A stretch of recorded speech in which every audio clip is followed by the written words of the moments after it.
ചിന്നസ്വാമി സ്റ്റേഡിയത്തിൽ ഇത്ര പേരുടെ, അതായത് സ്റ്റേഡിയത്തിൽ ഈ താരങ്ങളെ കാണാനായി വിജയത്തിന്റെ ആഘോഷത്തിൽ ഒന്നിച്ചു ചേരാനായി വന്ന ആളുകളിൽ 7 പേരാണ് മരിച്ചത്.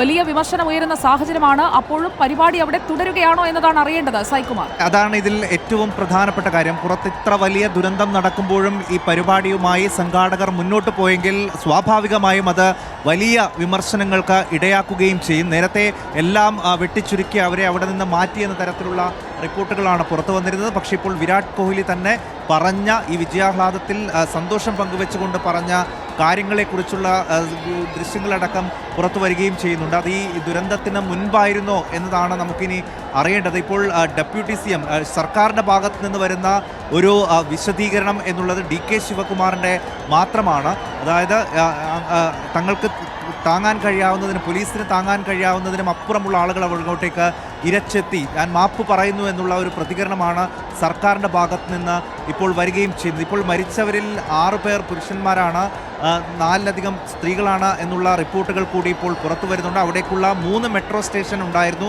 അതുവഴിയാണ് ആളുകൾ കൂടുതലായും ഇരച്ചെത്തിയിട്ടുള്ളത്. ഇപ്പോൾ മെട്രോ സ്റ്റേഷനൊക്കെ അടച്ചിട്ടുണ്ട്. കിട്ടിയ വാഹനങ്ങളിൽ ആളുകളെ പൂർണ്ണമായും ആശുപത്രിയിലേക്ക് മാറ്റിയിട്ടുണ്ട് എന്ന തരത്തിൽ നിലവിൽ അണ്ടർ കൺട്രോളാണ്. പക്ഷേ ഈ അപകടത്തിൻ്റെ വ്യാപ്തി വലിയ രീതിയിൽ ഉയർന്നിരിക്കുന്നു എന്നുള്ളതാണ്. ഇപ്പോൾ സർക്കാർ തലത്തിൽ അടിയന്തര യോഗം കർണാടകയിൽ നടക്കുകയാണ്. എന്താണ് സംഭവിച്ചതെന്ന് സംബന്ധിച്ച് മുഖ്യമന്ത്രി അടക്കം പങ്കെടുക്കുന്ന ഒരു അടിയന്തര യോഗം ഇപ്പോൾ അവിടെ ആരംഭിച്ചിട്ടുണ്ട്.